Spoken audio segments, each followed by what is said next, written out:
Hey guys, welcome back to MJ Gooner Podcast right here for the post-match review. Arsenal 2, Nottingham Forest 1, and what a great way to start off the season, especially in the Premier League campaign. Getting that crucial 3 points to, to start the season. There's a lot to talk about, of course. It is still going to be a 20 to 25 minute podcast. And, well, this game, again, a lot of people were expecting us to win, and I was expecting the team to perform at their best, of course, winning the Community Shield last week. And momentum starts to generate from that moment on, but it really depends on how we play. Early kickoff at 4:30 in the morning in Vancouver area or west side or west coast area in North America. Of course, it's a pain in the ass every time when there's an early lunchtime kickoff here in Canada. I'm sure in a lot of, it's either you stay up all night just to watch this game or you just kind of wake up early. I couldn't sleep last night, to be honest. I think it's one of those moments where, you're very excited for a new season to start and you don't want to miss it, especially 4:30 in the morning.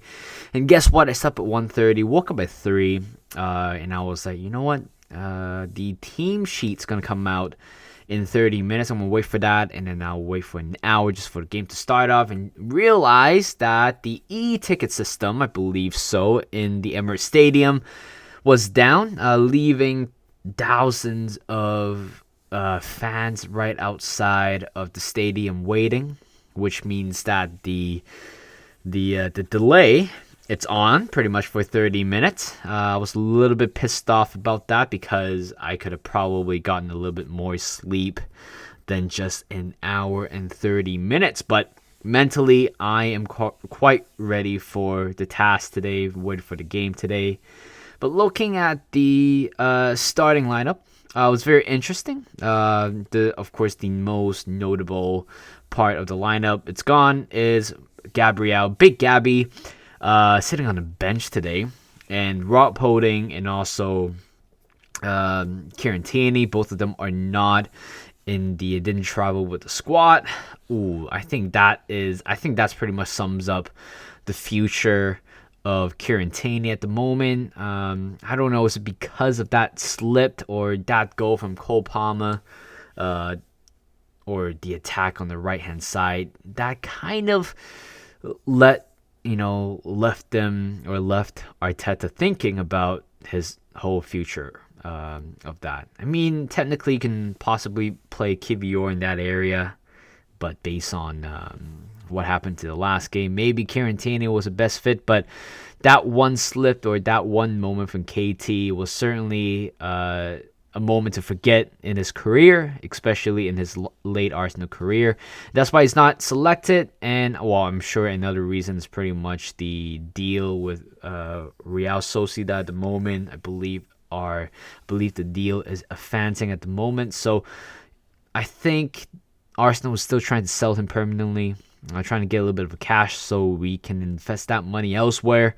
In terms of where that elsewhere is, I'm not quite sure, to be honest, but we will figure that out very soon. I think we still have around 2.5 weeks before the end of the season. But based on looking at the lineup, looks like we're playing kind of 4 or 3 at the back. Partey kind of dropping at right back area.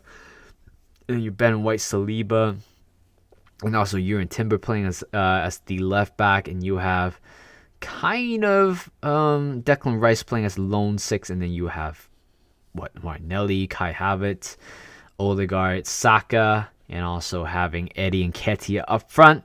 So in the end, in other words, the formation that we're playing, it's not some sort of 3-2-4-1 or something. Turns out, when you look closely at the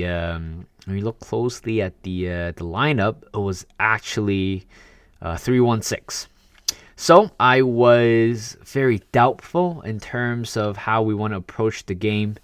I know it's only Nottingham Forest, but at the same time, I feel like we could lose a little bit of a balance, especially in the middle when you just want Partey playing as a lone 6. But 3-1-6 is more of a attacking formation for Arteta. And defensively, of course, Parter will be dropping as right back, and then Declan Rice,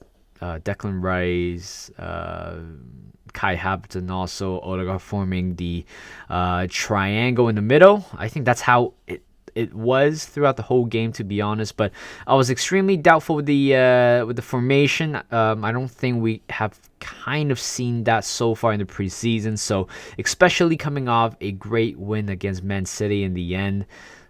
It was a big shock seeing the formation changing from 4-3-3 or 4-2-3-1 to 3-1-6 formation. But I do understand why Arteta go for that formation for the first 20 minutes of the game. Of course, we completely dominate the whole midfield, the whole game pretty much. So especially when we have control with the ball, we have quite a lot of pass and move and dynamics up front. Of course, we couldn't really break the deadlock, and for 20 minutes I thought it wasn't quite working, especially that one little moment from Brennan Johnson, which I thought he could have done better in that situation.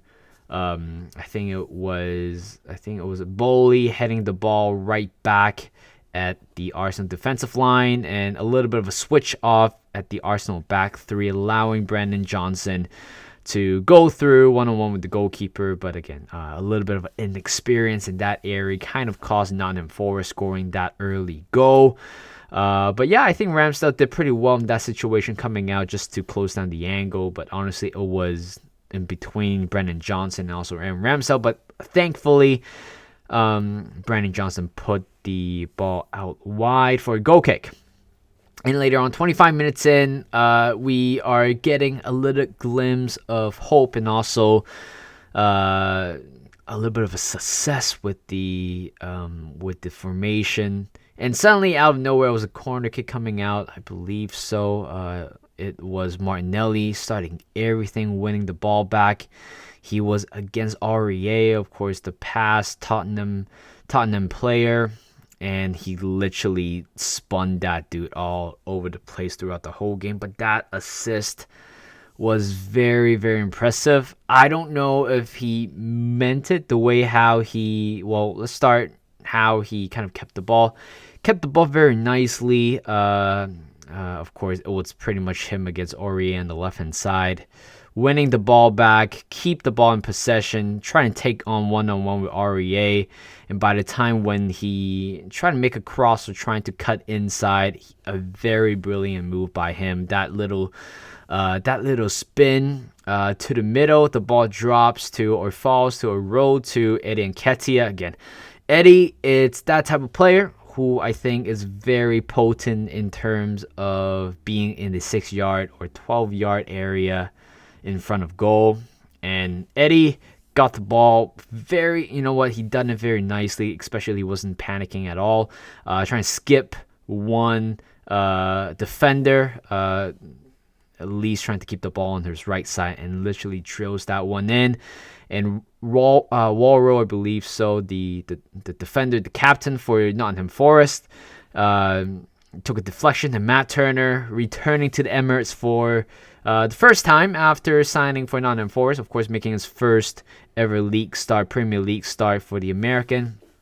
And the deflection took a big toll out of the defense, and Eddie Nketiah scored our first Premier League season goal. And just the whole display was phenomenal. Martinelli, good dribble, good pass, good spin, good skills, and Eddie, great finish as well. And we have taken the lead 1-0. And a few moments later, Bukayo Saka. Let's talk about this guy for a bit. Again, this guy has been amazing for us last season and throughout the whole preseason as well, scoring maybe a couple of goals, I believe so. But that goal he scored for the second one was extraordinary. And this is the type of goal, or this is the type of display that all the Arsenal fans want to watch. It's the fact that being very, very dangerous right outside the box with his left foot, just curls that one to far left corner, far corner. And that play, again, I think also shows quite a bit of individual performances. It was the corner kick coming off, actually. And then Saliba got the ball back. Very, very good, trying to body whoever was playing as left back. Saliba gives it to Saka, and Saka was being muscled right behind him, but he has the muscle, he has the body strength to hold off that play, and first time curls that one in top left corner. And I feel bad for Matt Turner. I'm sure he faced that numerous time in the in the training ground, and we scored a second goal. It was amazing, to be honest. I felt like, you know what, new season, new Arsenal, and it looks fantastic, to be honest, with the kit that we were wearing, with the goals that we had. Tactics changed compared to the first game of last 2 seasons. Was phenomenal. Later on, Declan Rice was playing very well. Declan Rice, Martinelli in the first half was very, very good. I think both of them they were able to trap back, nick the ball off the player who Nottingham Forest player who had possession with the ball. And yeah, there's so many times it happened, especially Declan Rice. He has the physique, he has the technical ability to win ball back from behind. I think it was very clever, and we're able to contain. Nottingham Forest. Again, they are, you can tell they are a team playing. They don't play really high press, plus they only play counter-attack, so that's why we're able to have the ball for the majority of the time, I believe. So at one point we have 180 touches within the box, 118 passes or something like that, compared to Nottingham Forest. I believe they have like 3 or 4, something like that, within the box, and it shows the technical brilliancy that we have. And yeah, and then later on, Jurgen Timber. Let's talk about him for a bit. Throughout the whole game, I think he's been okay, not like fantastic, but every time when he put in a tackle, every time when he had, off the ball, it's so nice to watch him. I mean, he knows where the defender, the Nottingham Forest player is gonna go. Stuck his foot out every time he wins the tackle, but a little bit of a sloppiness of him in the late few minutes of the first half. I believe he made 2 very sloppy passes, and the second one eventually led to, in a way, to his injury. I believe he's trying to win the ball back. He slid in to Brennan Johnson, I believe so, if not probably Morgan Gibbs-White. But it was a terrible tackle from Jurgen Timber. I know he loves to win his duel, ground duel especially, but I think that was a very bad tackle in general. I mean, he didn't get the ball, but instead kind of scuffed his shin a little bit, and we were a little bit concerned with his health right there. I'm not quite sure how he could continue, but I was like, you know what? I don't really want to risk him at the moment. We're taking 2-0 lead. We can still make some changes to the back four if we fancy. And he carried on. He was limping for a second. I thought he was going to be okay. Halftime comes, and I thought he's going to be substituted, but he comes back on, and within 5-10 minutes, something is up with his knee, and it looks funny. I really hope he's okay, because it looks like it's the knee.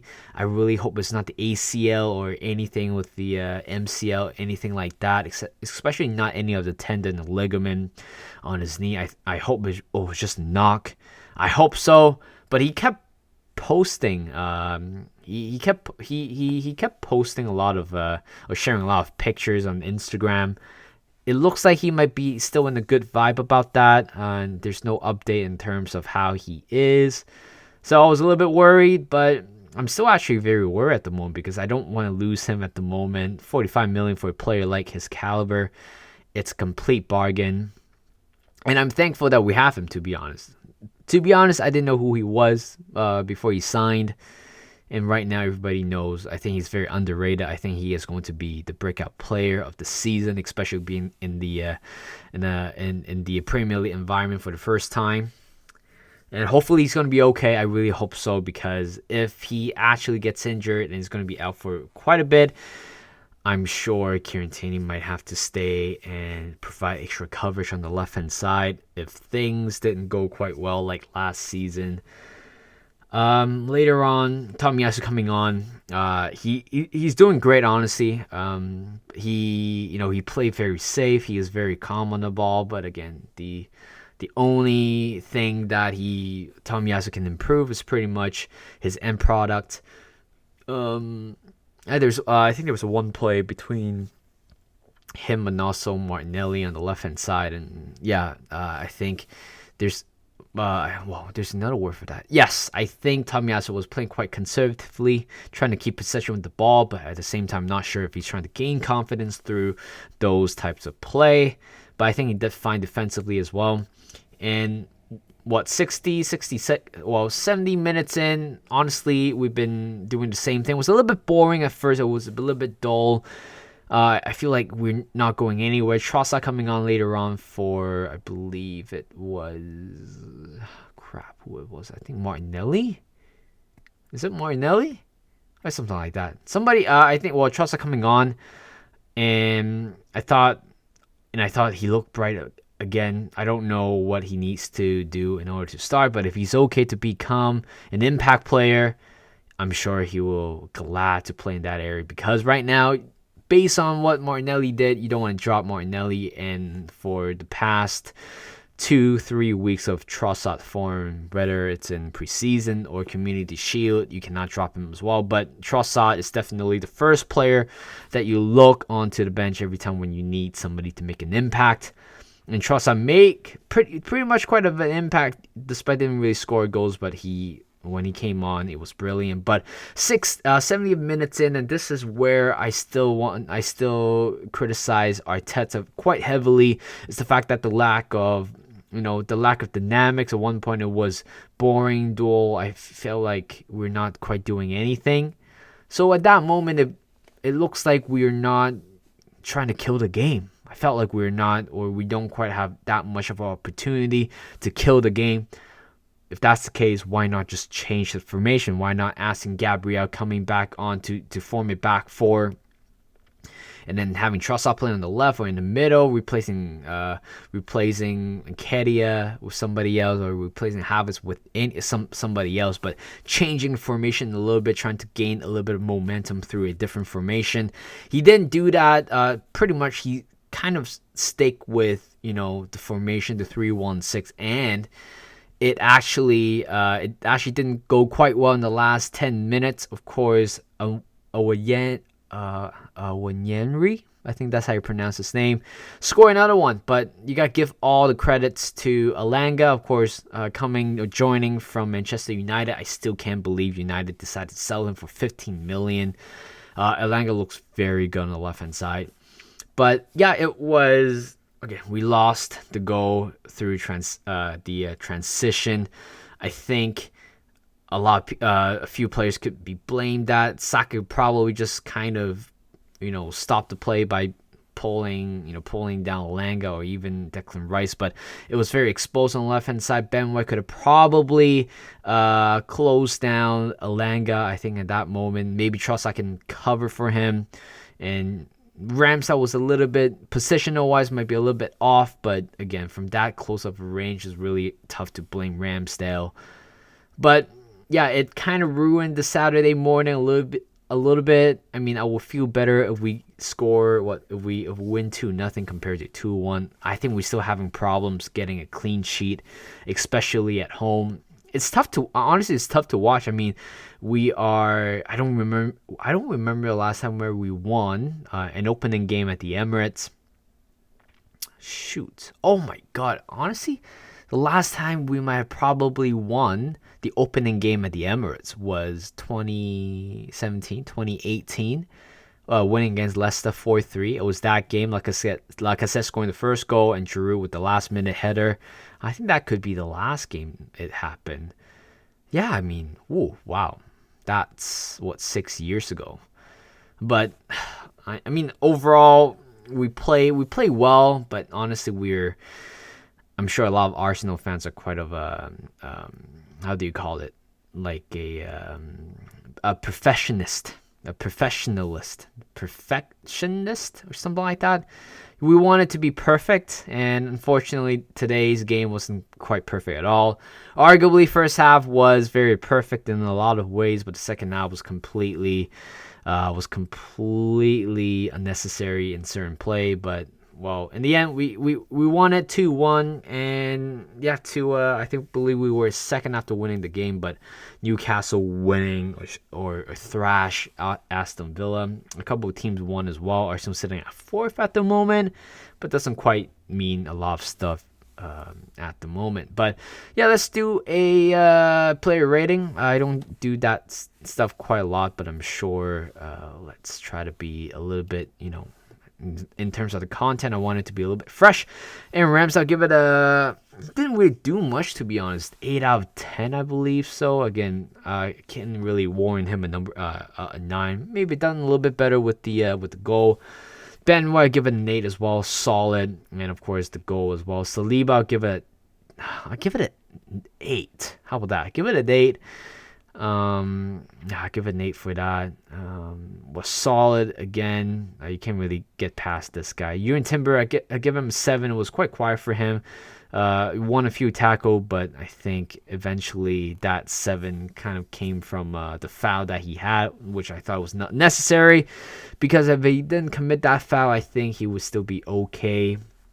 Thomas Partey, give it a 7. I think there's something lacking in this game. Kind of, I think every time when he gets dribbled past, his recovery pace is kind of deteriorating or degenerating at the moment. But honestly, he still have a pretty solid game. Declan Rice, I give him 8. I think he has done quite fantastically. Got a few shots on target, actually. I believe the first one was pretty much straight at Matt Turner. The other one hit the post. It would have been amazing to see him score from that position. But other than that, the ability to win back the ball and being a leader as well, pointing fingers here and there in a good way, showing where Kai Havertz should be standing, Timber should be standing, Martinelli should be standing, and this guy seems like showing a big presence in his debut at the Emirates. Who else? Kai Havertz, give it a 7. I don't think he's bad, but certainly would have done better in certain situations. I believe he won the most duels, aerial duels, ground duels. Every time we receive the ball. Maybe there are a few times where I think Bowley from the other team lost the ball, couldn't really doesn't have the recovery pace on Havertz, but certainly Havertz can certainly improve. But right now we are just waiting Kai Havertz to click in that one game to kind of unlock all his goodness within this team. Odegaard, give it a 7. I think he has a pretty quiet game, but orchestrating some of the play pretty well. Bukayo Saka, give it a 9, scoring that beautiful goal. But other than that, maybe should have done better in terms of the goal that we conceded. Maybe he should have pulled Elanga down. Martinelli, give it a 9 out of 10. This guy has been electric every time he come on, or every time when he played. He was just phenomenal, just winning everything back, muscling everybody off. Eddie, I give it an 8, scoring a beautiful goal to start off the campaign. Tomiyasu, give it an 8 as well, solid defensively. Gabriel, I give it a 7. I mean, he kind of did all right, or maybe give him an 8. I can't really give him a rating for that, unfortunately. It's just not much going on. I believe we only made 2 substitutions today. Is it? No, I don't think so. Crap. Who else did we make change? Trossard coming on. Gabriel coming on. That's it, right? Kivior didn't play. I can't think of one. I can't think of anybody coming on. Smithrow didn't come on. Vieira didn't come on.